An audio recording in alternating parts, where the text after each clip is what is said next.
Welcome into the Jackson Post Week 3 West Tennessee High School Football Pick'em. Remember, you can email radiowalkertalks@gmail.com which host who you think is going to be correct at the end of the season with their picks and have an opportunity to win a big screen TV courtesy of Southeastern Termite Pest Control and a Tony Niehoff Remax Realty Source. And after 2 weeks, this thing is neck and neck, as it always is. I think, Tony, I've picked 21 correctly, and you and Brandon are literally right behind me at 20 correct picks apiece. That's right. It's neck and neck, just like last year. Although Brandon started slow last year. That's true. Yeah, Brandon did start slow. I'm nervous. I liked it better when he was down 5 to start the season. I think he should spot us. It's like he gave us some points, some strokes in golf last year or something. What we should do is we should be able to pick 14, 15 games a week, and Brandon should only be able to pick 10. I'm down with that. We can outvote him, right? 2-1. Hey, half the time on Friday nights, I kind of feel like that's what happens. Is like, why did I even pick the team that's down 42-0 in the third quarter? What's up with that? Running clocks. Before we get into it, any games stand out specifically to y'all this last week? Any actual games that stood out? Go ahead, Tony. Well, I was just going to point out that was it Westview has scored like 148 points in 2 games and not given up a single point. Yeah, they have not allowed any points. I mean, that's incredible. Can I just throw something out there though? All right. The two teams that they have done that on are combined 0-4 and have together scored 22 points. And the 22 points that were scored was a 4A team scoring 22 on a 1A team in a losing effort. Okay. So I'm not saying that Westview is not a good team. I'm just saying, yeah, they're putting up a lot of points now. Let's see them against Dyersburg and Covington before we start crowning them. Yeah, I'm not crowning anybody. I'm just saying anytime you do that, that's pretty good. I've got a winning state, so I'm going to go ahead and crown them. I have the winning state this year and possibly the next 4 years. Well, when Randall cobbles Alcoa, he won 4 straight titles down out in East Tennessee. So let's go. I don't know how many freshmen. I don't know how many quarterbacks have done that in the last 20 years. But Brandon, you may know that answer. I do not know that answer. I mean, I imagine it's somebody at Alcoa. If Alcoa started a freshman, 4-year starter at Alcoa, you get to do that. Yeah, if you're a freshman starter at Alcoa, or Maryville before they fell off and Quarles moved on to the college ranks, then yeah. But I don't know. Maybe not Pearl Cone, Greenville. Maybe they might have had somebody like that. Yeah, I think the hardest part with that is just the 4-year starter deal. Being, in a school like being a freshman that starts. All right, let's get into it. I'll kick us off here. Tricky game early on. Huntington Mustangs 0-1. Didn't play last week. They had that opening loss to McKenzie. They didn't play us last week. They're going all the way to Adamsville. That's a very long drive. All the way to Adamsville, who comes in at 2-0. Adamsville with wins over McNary. And who is the other win over? Fayette Academy, I believe. Fayette Academy. This one here, easy for me. I like the Cardinals. Nothing against them. This one's Huntington. Mustangs get back to 500 in this game. Brandon, you're next. Yeah, I like that pick. I mean, I have heard that Adamsville, I don't know if Adamsville is as good as they were about a decade ago when they made it to 4 straight semifinals and 2 appearances in Cookeville, but I've heard that they are as good as they have been since then. And this will definitely be a good early test to see, okay, are they at that level? But I don't think they passed the test. Give me the Mustangs. All right. I would agree with you guys. Huntington had a tough loss versus McKenzie week 1. But I looked up some information. Their quarterback plays kick return, punt returner, and punter. He's had 5 touchdowns this year, and that's 3rd in the state so far. So with only Huntington's one got it game. going. What's that? With only one game played. I know, with only one game. Yeah. Why did they not play last week, by the way? That last week was just their bye week. Oh, okay. That's kind of a terrible time to have it, but okay. But yeah, Huntington's going to roll. I agree. All right, so that was an easy one. It gets a little harder here. This is the game I was most excited to lose last week. I was very, very happy with Jackson Central Mary, JCM beating Southside. Very good game, late score. Of course, went for 2. That upset some people on Facebook. But you know what? You got a program. They were right down there by the goal line. Really, really happy for the Cougars because Southside jumped out to a 7-0 lead, and that we knew how good that Southside defense was. It didn't look like early on that JCM was going to be able to get anything going against Southside. So very happy to see JCM 2-0. Very happy to miss that game. Brandon, they go to Camden, who is also 2-0, and I had Camden pulled up just a second ago. They've got 2 wins against Hollow Rock, 55-23, in Waverly, which they're deeming the Battle of the Bridge, 44-0. Who do you like in this game? Once again, like last year, Camden is scoring a lot of points, and maybe not as many as they were scoring last year, because I think in both of the first 2 games of the season last year, they had, if they didn't get 70 in both, they got 70 in one. I think they got 55 in the other or something like that. But the difference is that Camden's playing defense this year. They shut out Waverly 44-0, and beat Brewston by 32, 55-23. So the competition for JCM steps up for the 3rd week in a row. They went from Liberty, who they beat 54-0, to Southside, who they beat 30-14, and from a bigger classification. Now they get into region play where the stakes are higher, and Camden's going to be wanting to defend their home turf. Give me Camden, but before I pass it off to Tony, Tony's a Cougar grad, and I want to step in here for Cougar Nation and I only saw one person whining about the late score last week. He's a Southside grad. And let me just go ahead and tell you, if anybody from Southside is complaining about that late score, because I had actually, I guess 2 people, because when I was at South Gibson early in the first half Friday night, there's another Southside guy there for some reason. And he was like, no, I agree, because he had seen that the discussion that I got involved in. And I forget who was it that made a point, but this is a very good point. Southside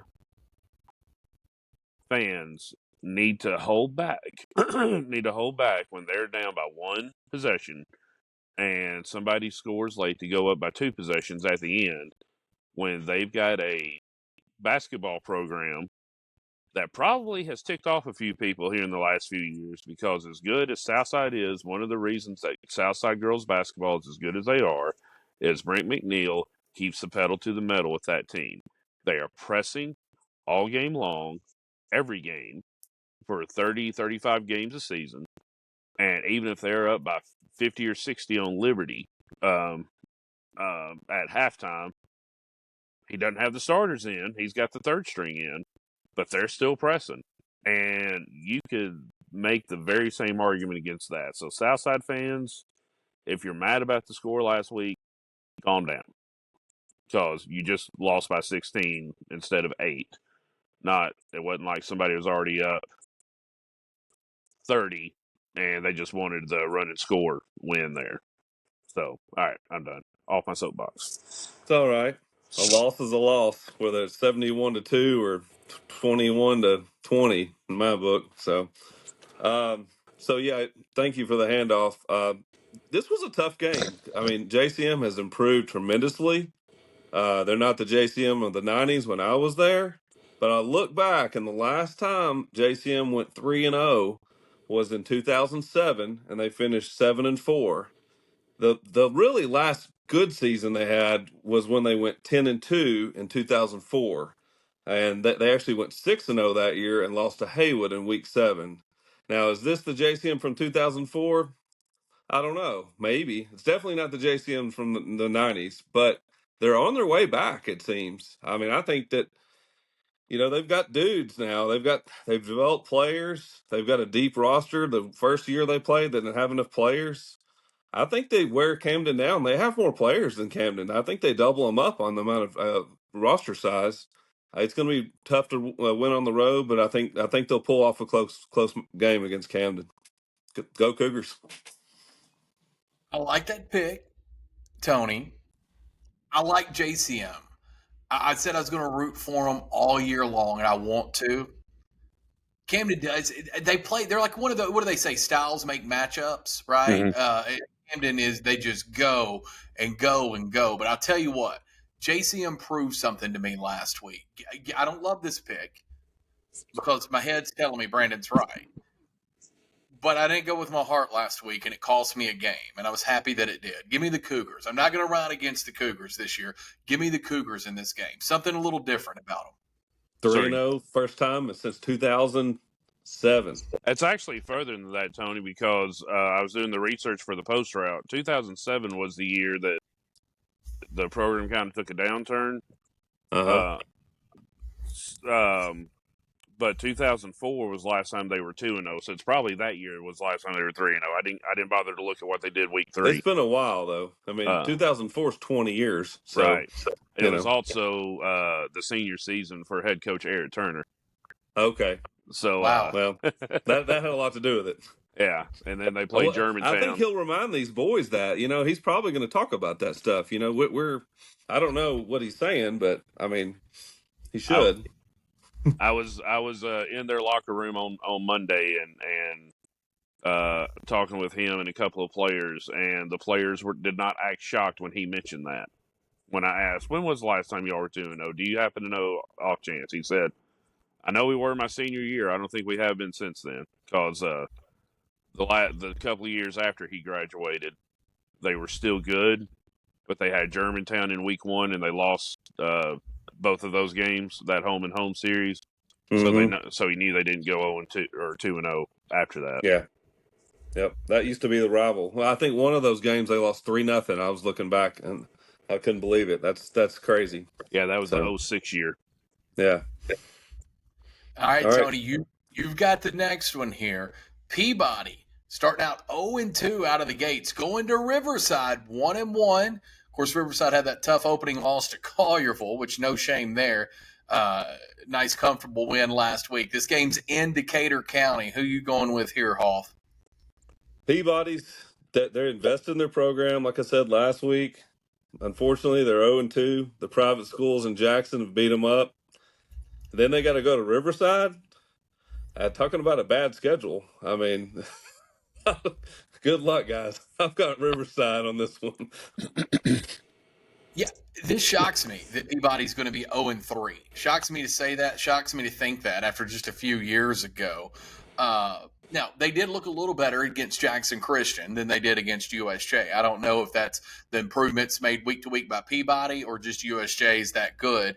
I mean, after seeing what USJ did to Union City, maybe you're thinking USJ is just that good. But this one's going to be all Riverside here.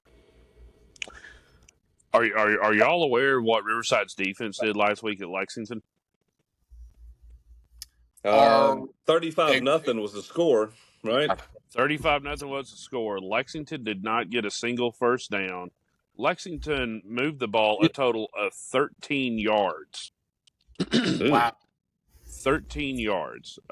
So if there were any questions about Riverside's defense, because keep in mind, I mean, consider the level of competition. Week 1, Lexington put like 50-something up on Scottsdale. So you'd hope that they could at least move the ball 50-something yards the next week. But I guess last week was Riverside's night. I went for the last quarter and a half of that Peabody game at Jackson Christian. And after that game was over, I I was ready to run through a wall after hearing Shane Jacobs talk to that Peabody team for a minute. I didn't even hear the whole speech. I just heard part of it. And he was talking to him about how he was tired of his players hoping to win. He was ready for this program to get back to where they expect to win and they play like it. And even after talking with Jackson Christian's people, some Peabody people were still in the field, and I heard some players walking off, and they were already looking ahead to Riverside and determined to play well in that game.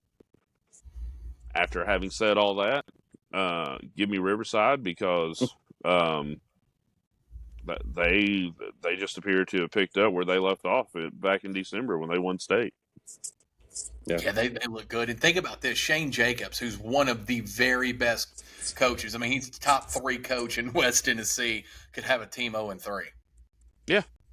Well, he had It's one crazy. last year, and he still wound up making the playoffs and knocking off a region champion in the first round. So, Did they start 0-3 last year? they may have started. I can't remember who they have in week 4, but they may have started. I mean, they had the same schedule.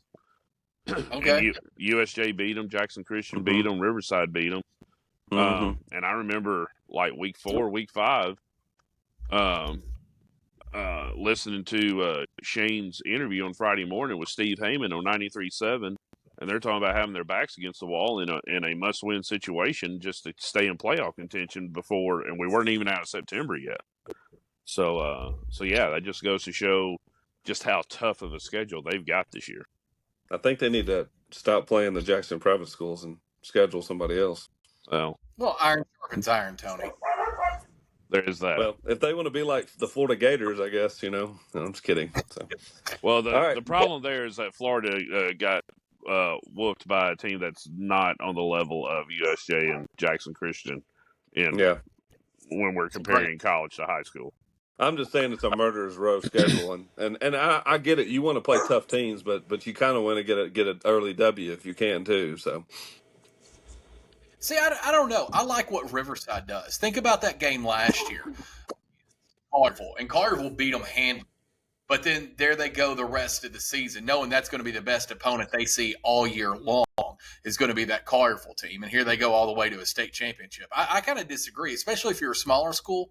See what you're going to see, if you make it to the playoffs, see what you're going to see playoff time or maybe a better team. I like that idea. I like what Riverside does. Well, sure. In Riverside's defense, when I did a recorded interview on the Shields Report last fall with Riverside's coach, Johnny Frost. The interview was so long, it wound up taking 2 segments of the show. And we talked about the Collierwood game, and he said, Brandon, I'll be honest with you, that was not a game I wanted to schedule. I just couldn't schedule anybody else. And so the largest high school in Tennessee was willing to put us on their schedule. So we said, okay, they can come to the Boonies this year, and then the Clampetts will get on the truck and ride into Collierville next year. Well, Brett, it's a much better story when you're going with the whole iron sharpens iron approach. Yeah. And they held their own. They did.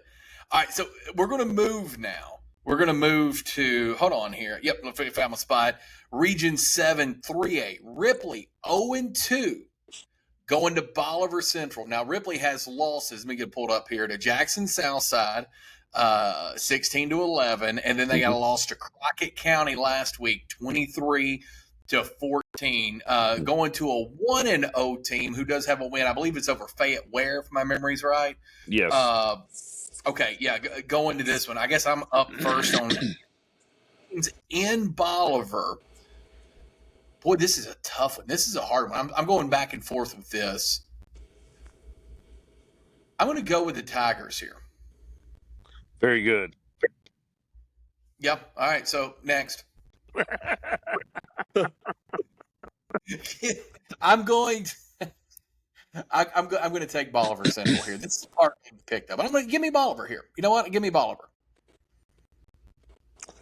They were both Tigers. I just got it. Yeah.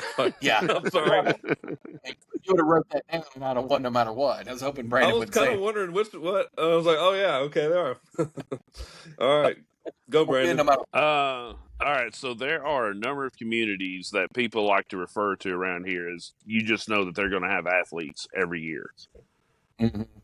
Bolivar and Ripley are on that list. Those two, Somerville, Brownsville, they're just going to have athletes every year.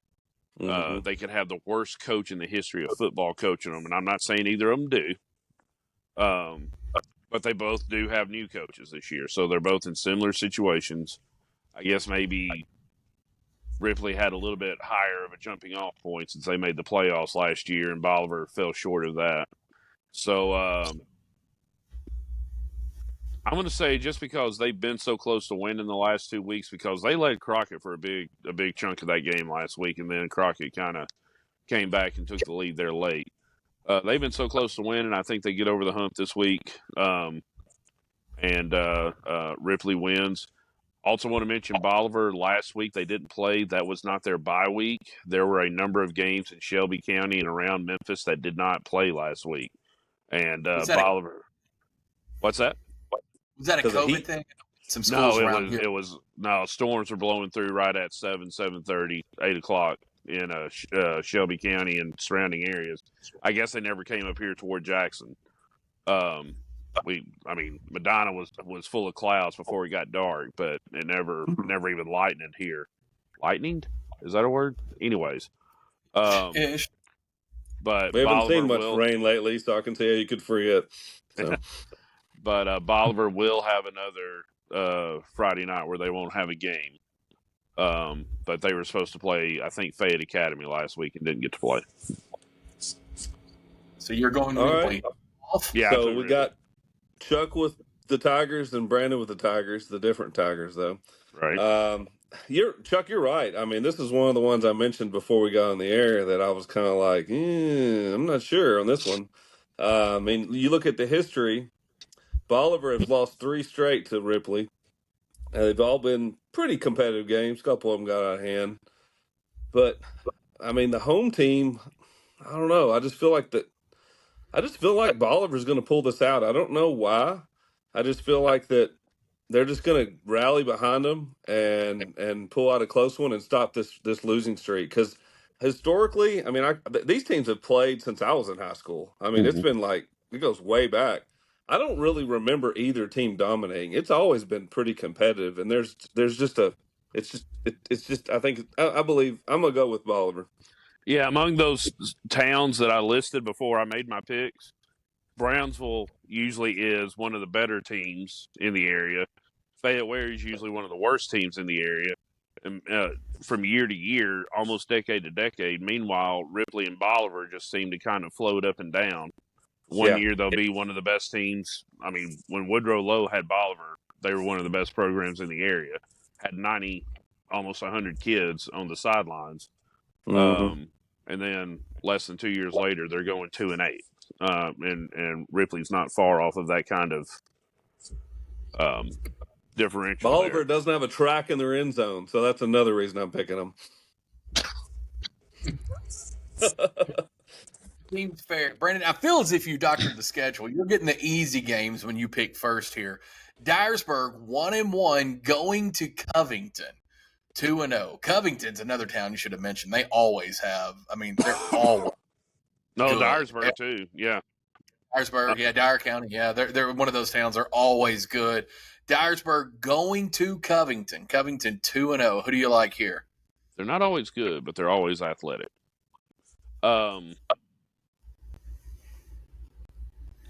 Give me Covington. I think Dyersburg is going to make this game closer than maybe what we thought a couple of weeks ago after they lost to Dyer County.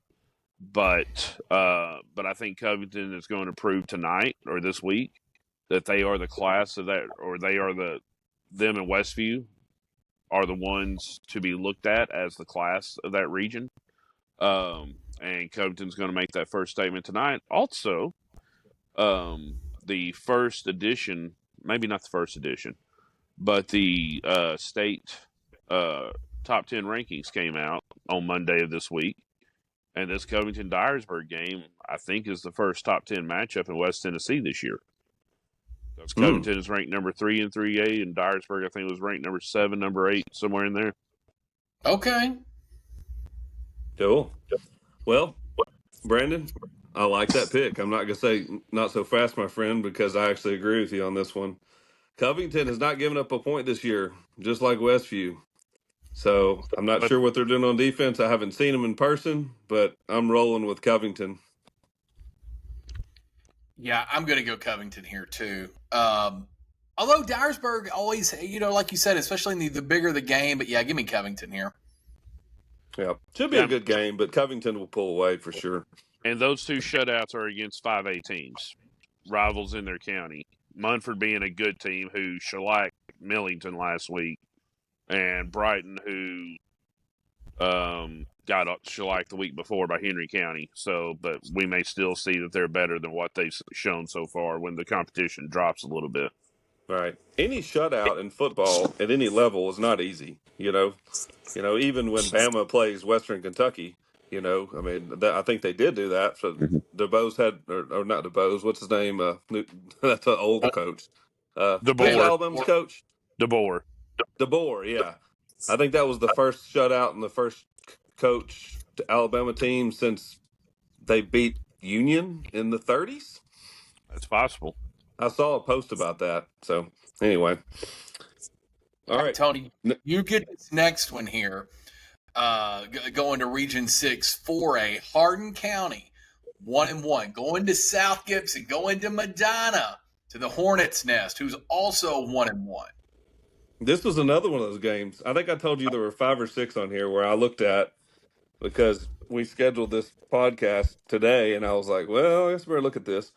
I mean, this is going to be a pretty competitive game, I think. I mean, having it at Madonna is going to help because those fans get rowdy over there. Brandon probably knows. He lives right across the street, so I'm sure you can hear those games when you're out there, although you're probably not home, Hardin County is got dudes. They've got, remember I talked about girth being part of my picks?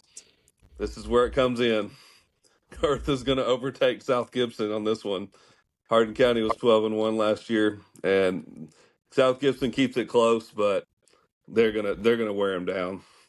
Hardin County. Hardin County opened up with that loss to Memphis Business Academy. I was like, man, I don't know. But then, NBA played Haywood, and that was a tough game too. I'll tell you this: I watched a lot of that. I went back and watched a lot of that South Gibson game against Hamilton last week. Brandon, do we know of an update on Laverne or Lavorne? No, they are doing a good job of keeping that one under wraps. We may know something later in the week, closer to kickoff, but Friday night they were still the word on the sideline was they were still waiting on results from Thursday's MRI. That makes a difference to me in this pick. The Hamilton game, Hamilton kind of hung around a lot longer. Man, it's a 7-point game. Oh, this breaks my heart. Give me Hardin County here, and I hate doing that. Love cheering for South Gibson. My kids go there, or my youngest son goes there, plays at the middle school, but I'm trying to win this stinking thing. Give me Hardin County here. So, I think I'm going to take South Gibson in this. Okay. Here's why. Look at what Hardin County has done or not done so far this year. 35-46 loss to MBA, who the very next week went to Brownsville and got beat 46-6. Hardin County last week takes a long trip over to Pulaski and gets a win over Giles County, 17-14. But I don't think Giles County this year is the Giles County that we're used to expecting to hear about them in the semifinals or championship. Bo Wallace ain't quarterbacking for them this year because he's too busy helping Corbin Howard out at USJ. And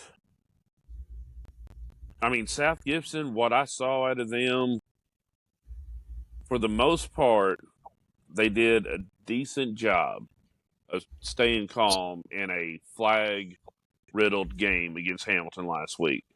I think toward the end, maybe some of the chippiness and some of the questionable antics by the opposing team and the referees kind of got to them a little bit. That part kind of concerns me. I'm hoping that Coach Johnson kind of gets that better under wraps. If he does, and if they execute, even if they don't have Gabe back, Lavorne. I think they're good enough to win this game, and I'm calling it South Gibson. The I hope you're upset. right. I hope you're right. I don't really know if it's an upset. It's a home game. And Hardin County is not what Hardin County has been either. Brandon's got interesting points about that. I just didn't like it. And of course, when you go back and you watch it, I watch a lot of these games on mute just to kind of fast forward or whatever. So I didn't see tons of penalties, but I was dragging the feed through, on timeouts and stuff like that. So I didn't see that. So I hope you're right. The second Tony, quarter lasted an hour. Let me put it to you that way. Well, hence why I was fast forwarding a lot of it did feel like a lot of fast forwarding. At one point, I thought, okay, this is like a weather stuff, but everybody stayed on the field. All right, Tony, you've got the next one here. Henry County, 5A school, going to Springfield. We're assuming that's in Tennessee. We don't know. It would be impossible for us to know. Well, it's Henry a region County- game, so hopefully they are. Well, I mean, ask your friends at North Point. I was going to say, yeah. Henry County going to Springfield 1-1. Henry County, I did watch the very end of that game. That they lost by one score last week, like 28-21 or something like around there. Going to Springfield 1-1. I don't know much about Springfield, but they're both 5A schools, so you got to figure they're pretty good and have a lot of people on the sideline. And I go first. So, yeah. Henry County, again, I used to live there. I'm not going to pick based on that, but based on last year's outcome, 50-14, they beat Springfield.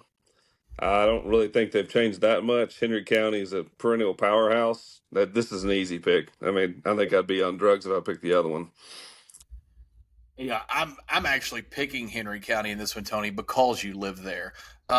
Used to live there. But whatever. Give me the Patriots. I'm taking the Patriots too, not because Tony Niehoff or Chris Todd used to live there, or Kyle Spurgeon. That's true. You're but right. because of greats in Jackson, spent some Right. time in I walked 70. home in first grade from school. My parents were terrified that I was missing. So with that's a notorious Hoff story. with those Cephas singing "A Country Boy Can't Survive" all the way home for you. I don't know what I was singing, but my parents thought I was gone for a little bit, and then I showed up, and the nanny was like, "Where are you?" I'm like, "My dad forgot to pick me up." Surprised you didn't have a driver if you had a nanny. Good Lord. I was gonna say, if you had a nanny, why wasn't she picking you up?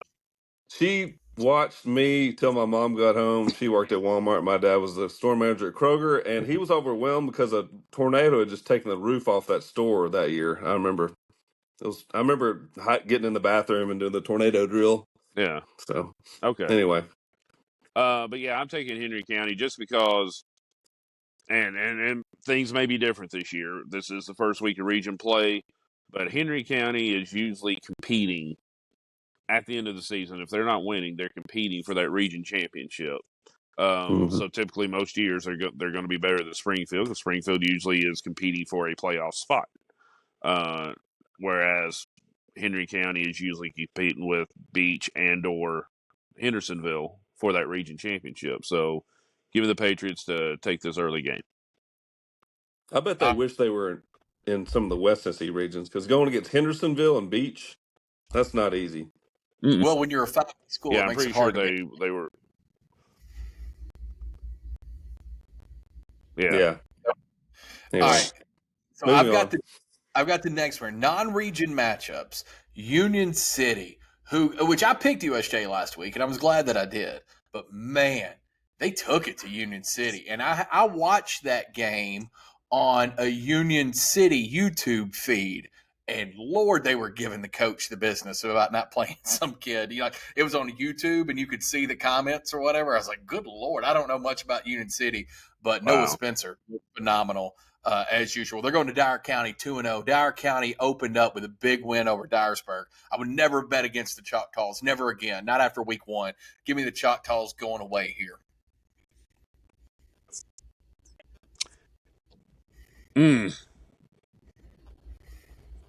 Yeah, Do I'll it. take Dyer. No. Go with it, Brandon. Go with your gut. I don't. My gut's not really going either way. I just talked about tornadoes. Yeah, so maybe you should take Union City. I don't know. if they're good enough to beat Dyersburg, they're good enough to beat Union City. So, Correct. give me Dyer County. But I mean, Union City is just 2-0 for their region. That region is theirs to lose. But they just need to concentrate on staying healthy and not getting injured in these games leading up to it. Well, like I said, I did experience tornadoes in Henry County as a youth, and then as a adolescent. Well, I guess young adult here in Jackson. But the Union City Tornadoes are not going to do anything to the Dyer County Choctaws. I got to win 31-13, Dyer County. Yeah, I think that was an easy pick, especially off what we saw last week. All right, Brandon, I'm glad you're going first in this one. Gleason 2-0 going to Brewston Hollow Rock, who opens up 1-1. You get to pick this game, and I'm just going to sit back and listen to you break. Which will help me make up. Gleason's got a couple of close wins, 34-28 over Perry County, and then 22-15 over Fulton County, Kentucky. Meanwhile, Brewston got a 49-13 win in week 1, and I'm trying to remember who they beat. Was it Stewart County? Right now, I'm about to get it for you. Okay. I think that's right. I don't have it in front of me, but I remember seeing that. Okay. Stewart County's not very good. No. Stewart County 49-13 and a loss to Camden 23-55. Yeah. Up until about 3 minutes ago, I was planning on going with Gleason in this, but give me the Tigers. And that's an actual pick this time. Wow. Going with Brewston. Yeah. Okay. I can tell you when I was hustling real estate and driving an hour and a half to show any house to anybody, I showed a few houses in both these communities. Have not lately, but I'm not against it. If you need help, give Tony any help. Remax really sorts a call. You know, I looked at this, and Gleason has a guy named what is he? He's a 5'5", 111 wide receiver cornerback, 111 pounds. I hope he doesn't get hurt. But he's probably fast. He's got to be fast at that. I've never seen a kid close to 100 pounds in high school football. I mean, that's pretty little. I'm going with Gleason just because of that, dude. I'm going Gleason. If they have a 5'5", 100-pound kid. Tony's a fan of the small potatoes without any girth. Yeah. Okay. So the lack of girth's going to take him through. Brandon, you took Brewston. And Tony, you say what? I took Gleason. And Tony, you took Brewston. Or I'm sorry, Brandon. Gleason. Brandon, you took Brewston. Right. That's right. Trying to get my strategy involved here as I know absolutely nothing about either team. I have been to Brewston before. And I have gone through Gleason. If I were driving, which community do I think's gas station would have the best sandwich? That's the question you got to ask yourself. Hey, both of those have quality gas stations. I'm sure they do, but I said best between the two. Which one's the better pick? I usually don't get sandwiches at gas stations. I usually just get like a bottle of milk and a little Debbie snack. I tell you what. Lake County had some outstanding corn nuggets when I was up showing houses this year.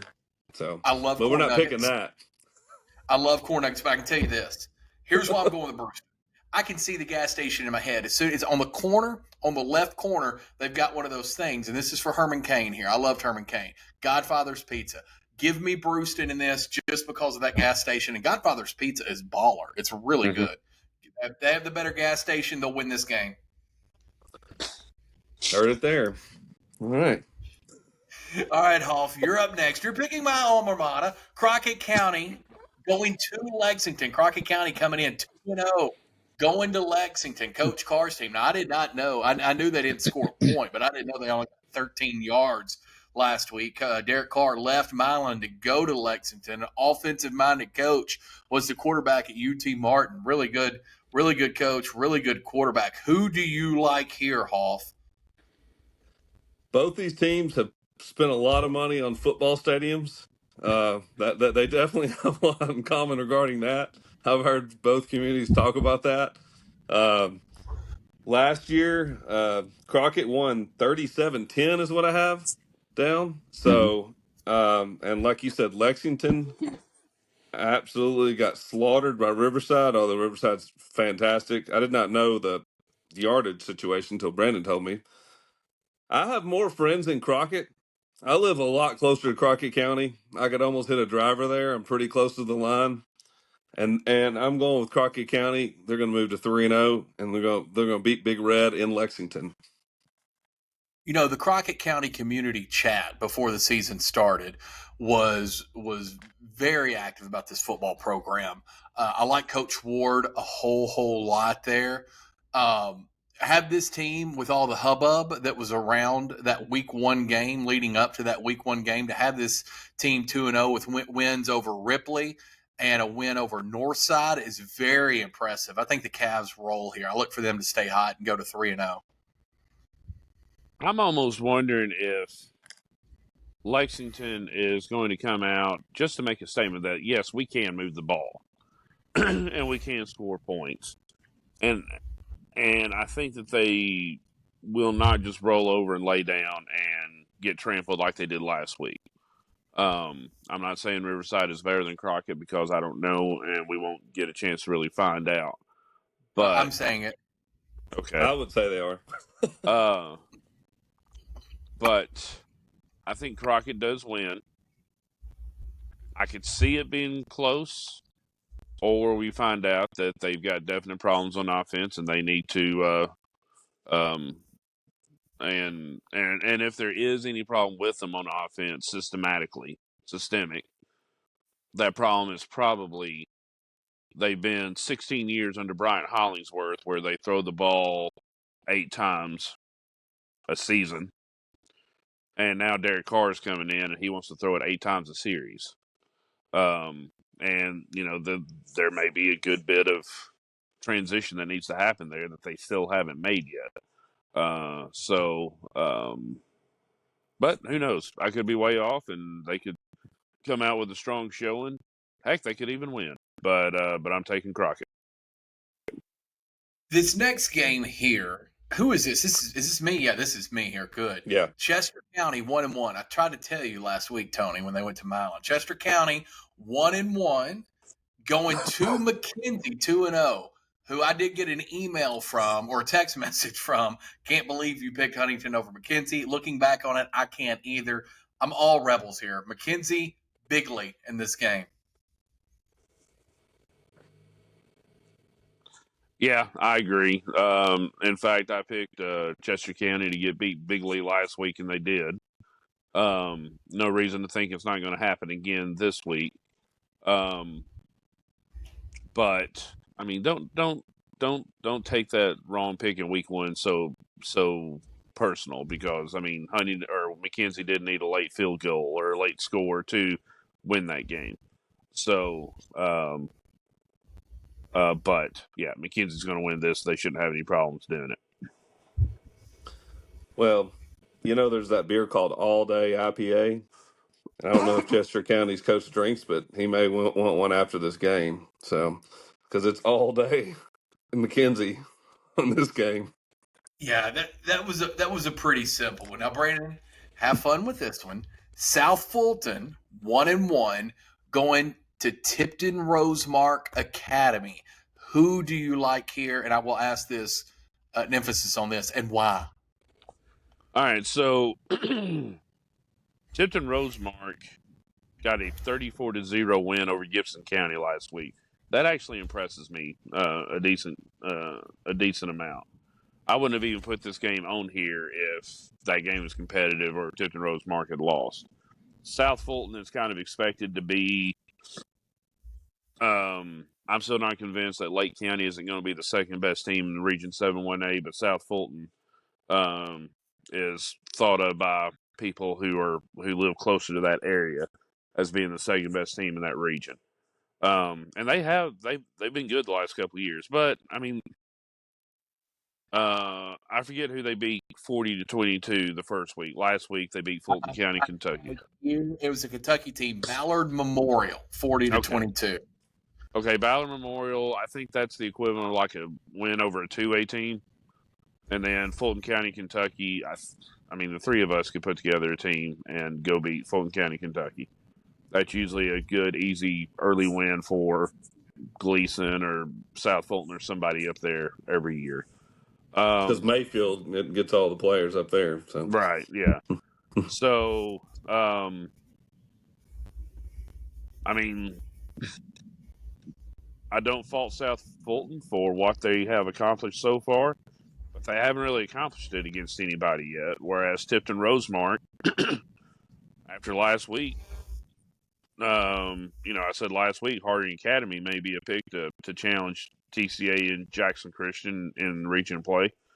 Tipton Rosemark could too, based on if they're good enough to beat Gibson County 30-0. So give me the Rebels, which Tipton would be Rosemark? Rosemark. Yeah, I don't know what they were. yeah. What's funny is when I was the coach at Sacred Heart, we had to play them, and I still don't know what they are. I just remember they forfeited one against us one time, and I was like, "That sucks." Whatever. Okay. This one is the Rebels against the Devils, two groups known for their rebellions. So yeah, here we go. South Fulton Red Devils, right? Right. Yeah. Well, this was one of those 4 or 5 that I looked at, and I was like, So these two teams are pretty close. They're not, Westview versus Huntington, but they're going to be a competitive football game. Last year, Tipton Rosemark won 21-14 in this matchup. I look at that a lot, because, historically in high school football, teams don't change tremendously unless they lose Division I athletes or something like that, Right. Coaches, things like that. I'm going with South Fulton on this one, the Red Devils. I just can't pick Tipton Rosemont because they forfeited and didn't let us come play them a couple years ago in soccer. That was just lame. So Brandon almost taught me into Tipton Rosemark here because that 34-0 is impressive to Gibson County, but I'm going to go with the Red Devils too. Not because of what their soccer team did, although that upsets me now that I have that information. I think that they're a little. Yeah, I think they're better. They're two. Yeah, give me South Fulton here. I don't feel great about it, but it'd be hard for me to care less about Tipton Rosemark. Give me South Fulton. All right, next game. USJ. Hoff, this is you all day. TCA. Games like this. You want me to lead into it? You want to take the lead, Chuck? You're picking the game. I'm just setting you up. Trinity Christian Academy going to USJ. This is always a heated rivalry. Both parents get into it in this game, and then they go immediately to Facebook to post about the other sets of parents and players. Wait for Friday night. This is the game I look forward to on social media more so than any other game. Parents, you know who you are. And I expect you to act your very best on social media Friday night so I can laugh at your post. All right. Trinity Christian Academy going all the way across the road to USJ. Hoff, who do you like in this and which team do you not care for at all? Well, I'm not going to discuss the second part about care for at all because I have lots of constituents in both of these schools, considering both these schools are basically in my district. I've heard you rep one school harder. I would say I don't really care. Really, I mean, I'm a St. Mary's guy. You know what I mean? Like, and my daughter goes to Madison, so I mean, I really don't have any. I've got friends in both schools, dude. I mean, I'm good friends with people at both schools. Connor Vales, Justin Vales, they go to our church. I mean, I know tons of people at USJ. I mean, Coach Paul over at USJ soccer, he was tremendous help with me when I was a head coach. A great guy. I mean. This is a really big rivalry where USJ has traditionally won this game. It's kind of like Kentucky, Tennessee, maybe, where Kentucky's had some good teams, but they just couldn't get over the hump to beat the Vols in several years. I don't know the record. I would say TCA wins one every 6 or 7, 8 years, maybe in the last 10 years. I don't know, but it seems that way. I mean, last year USJ won 28-19. That's a very close game. Just over one score. USJ's impressive this year. I mean, they've scored 105 points and given up 43. TCA scored 63 and given up 17. So that tells you that TCA may have a better defense. USJ has a better offense. Who's going to win? I'm going with the offense and the home team and the USJ Bruins. I really would love to see a great game, and I'm going to try to make it to this game. I told Chuck off the air, got a referee, soccer, and I'm going to head straight to this matchup and maybe see you there, Brandon, if you're over there. It should be a good game to check out. I will say this: Trinity will keep this game closer uh, than maybe it should, just because it's a rivalry game, kind of like the South Gibson Milan thing. I think Lakai Tompkins may be one of the most gifted athletes on any field that he's on. He's so much fun to watch, and he can score you six, just anytime he touches the ball. But I'm going to give you a couple names: Wesley Carlock, Tyke Tabor, Jace Barksdale, and now Noah Spencer. It seems like every 4 years, USJ has this Swiss Army knife of a player who can score and score in bunches. Noah Spencer is off to an unbelievable start to his season. I think USJ wins this game. Tony, but because it is such a rivalry game, I think it's a 2-score game, but it's a low, 10, 11, 12 points, something like that. I think it's one of those weird score games. I do think it's a 2-score win for USJ. But I do think Trinity plays very hard and keeps this close. But I'm telling you, this USJ team, they're coached very well. They are playing well, and they have their Swiss Army knife and Noah Spencer. And every time USJ's got a guy like that, you just watch out. Yeah, in my time here, the first Swiss Army knife athlete that I can remember USJ football having was Lee Mayhall. And Lee Mayhall, I forgot him. Yes, that's another one. Yeah. And honestly, his senior year, they should have won state, and just fell short in Cookeville 1 year when St. George's got a running back out of Shelby County that was not there 7 weeks earlier when they played in Jackson. But thinking about this year, and I actually was just writing up this game for the post route, and one thing that sticks out to me is that neither of these teams have big rosters. TCA has 25 guys on their team. USJ, if they've got 27? more than 30, it's less than 35. Yeah. And so it's not many. But they both have quality, multiple options on offense. Chuck, you've already mentioned Lakai Tompkins. Braden Waller has already broken a few receiving records, school records, and he's climbing up the charts of TSSAA according to a post by our good buddy Stan Gerard over the weekend. Yeah, number 7 in the state. I think number 7 in the state. Yeah. Something like that. And then on USJ side, Noah Spencer, that head coach Derek Pritchard told me in the off season, we're not expecting to line Noah up at running back because he's not really a running back. He's more of a slot guy. So we're hoping to line him up there. But I mean, shoot, 255 yards last week at Union City. Why would you put him in slot? He's kind of working pretty well back there. And then Mills Terry and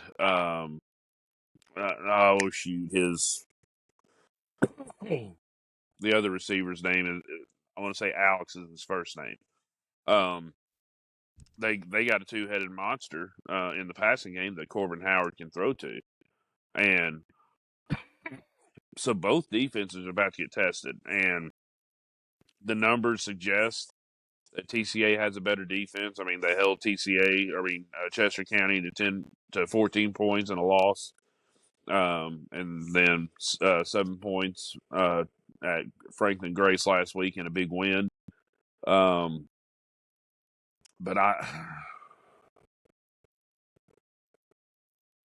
I mean, I have a hard time picking TCA in this one. So give me USJ. But this one could come back to bite me. It would bite all of us then. Brandon, there's still time if you'd like to change your pick. No. I'm sticking with it because the last 2 weeks I picked against USJ, and I've looked like an idiot. I did that last year, Brandon, and then I learned to stop, and then they made me look like an idiot, I think, in the couple. So I wouldn't put all that on USJ. All right, so this next one here is a tough one. Our next to last game is we've added a bonus game. FACS, who is this right, Brandon? They haven't played yet? They have not played. They had an bye week in week 1, and then their game last week, I forget who it's supposed to be against, was one of those Shelby County games that got rained out or lightninged out or whatever. They go all the way to Atwood, Tennessee, to my third favorite team, which is West Carroll. I like rooting for West Carroll. I like rooting for JCM. And, of course, South Gibson and Crockett County. Those are my schools that I root for real hard. And USJ and the D2. I'm going to go with West Carroll here. Obviously, we don't know anything about FACS as far as what they look like. West Carroll is a fun team to root for. They're a fun team to pick because they were so bad. Excuse me. I get emotional talking about them. They were so bad for so long. And they really put together a couple of really good seasons. Especially by their standards. So give me West Carroll 2-0. I look for that to be a 3-0 here. West Carroll opened the seasons to have wins against Gibson County 38-14 and Harding Academy 42-15. West Carroll. Give me FACS. I saw FACS last year at Jackson Christian. This is, how do I describe this? They don't look like your typical private school team. They are big. They are athletic. They are fast. They gave Jackson Christian a lot of fits before Jackson Christian kind of pulled away last year. They gave TCA a lot of fits before TCA finally won last year. I don't think West Carroll is up to the level of TCA. So unless none of those big and fast players are back from last year, and I think the one that was a finalist for Mr. Football, who, by the way, his last name was Shields. Any relation? None whatsoever. Unless none of those players are back, West Carroll's got a chance. But I have a hard time seeing any team that resembles the team that I saw at Jackson Christian last year going to West Carroll and coming back with a loss. Brandon, I tell you what, in my short coaching career of 1 year at Sacred Heart, my only playoff victory was against FACS. We beat them 4-2. Mm-hmm. They had some athletes on that team. I mean, they were not a bad soccer team, and I imagine some of those boys played football. At least the kicker for sure. Last year the game was a close game. FACS won 17-14, according to what I looked up. Mm-hmm. This was a hard one for me. I really liked the coach, and I'm going to go with FACS just because they were cordial and they actually came and played us and forfeit like that other team I mentioned earlier. FACS. You're picking FACS here? I am, yes. Okay. All right, good. Y'all keep sleeping on Atwood. I've tried to tell you. You keep sleeping on Atwood. That's fine. All right, Tony, we have a bonus game, and I've already forgotten. I have slept driving through Atwood before. We got Dresden at Lake County. Max Furniture is very nice. You don't sleep on Atwood. All right, Tony, what's our bonus game? Because I've already forgotten what it was, but I knew I wanted Dresden at Lake County. And it would be Brandon picks first on this. I'm taking Lake County, y'all. I mean, is Dresden going to get beat as bad this week as they did the previous 2 weeks? No. But I'm honestly, I'm wondering why y'all wanted to put this on here. Because I'm going to be shocked if anybody picks Dresden in this one. But I mean, maybe this is the week that Dresden shows a little bit of improvement. But I mean, this is Dresden. Dresden is a small enough town that when they have a team as good as they had in 2016, and when Dresden Wynn and that whole group graduated the next year, I think the year after that they still had some decent kids, but then the next year they kind of fell off like they have this year. So fast forward 4 or 5, 6 years, they're in the same situation, competing for a state championship. Then everybody graduates. That's nothing to say about the new coach that's there, or anything like that. It is just the ups and downs of being a small public school football program. But they're playing against another small public school football program that just seems to be a little bit higher than them. Well, I say a little, noticeably higher than them. And I think Lake County starts out reach and play with a win. Brandon, I'm not sure why we had this either, but I can tell you one thing about Lake County. I had a client this year that took me through 6 counties, and Lake County was one of them. And I told you earlier they had some fire corn nuggets, and the sweet tea had way more sugar than that Coke that Lane Kiffin was talking about a couple weeks ago. I swear it probably had 500% of the daily value in that sweet tea I had with those corn nuggets that day, and they were fire corn nuggets. And so I'm going with Lake County strictly because of the corn nuggets and what Brandon said. Yeah, I was hoping somebody would go Dresden because you don't think Dresden's going 0-3, right? They've been such a good program over the past 10 years. No one thinks Dresden's going 0-3. Give me Lake County here. If Peabody can go 0-3, Dresden can go 0-3. I know, but I was thinking Hoff would bite. Nah, the corn nuggets. That's why he's biting. Corn Nuggets got him. All right, so a lot of similar picks, but we did have a couple of differences. Isn't that right, Hoff? We did. Not as many as we would like, but it's going to be like that this year. I mean, unless we just have a week where it's, it's just tough. I think when we get into the season, it will have a lot more matchups. At the beginning of the year, I think traditionally, you either play somebody really easy or you play somebody really hard so you can see where you are. You either get a W or you're playing somebody that can challenge you. Like, for instance, my daughter's team played USJ. Well, they smoked us. Well, they're one of the best soccer teams in the state, so I hated I missed that JCM game because my daughter's team played Martin Westview, and we tied 1-1. But that was a great match for them. So I think going forward, we'll have some more competitive games to pick from. It's like that week to week. Don't forget, whatever host you want to roll with, just send their name with your name, your phone number. We'll have your email address. Email that to Radio Walker Talks. We'll put your name in a bucket. If you pick the right host, and somebody's going to win in big screen. Everybody have a phenomenal week. Hold on, Chuck. Hold on. We got to do the tiebreaker game. Oh, I forgot. So, you know what? I was wrapping this thing up. So remember, tiebreaker, if we tie at the end, it's going to be the best record for the SEC pick. So week 1, I picked Notre Dame, so I've got 1 point. You guys did pick Texas A&M, so you didn't get a point. So I'm ahead 1 point in the tiebreaker. So if this is an SEC pick, shouldn't Chuck and I get the point since we picked an actual SEC team? It's a fair argument.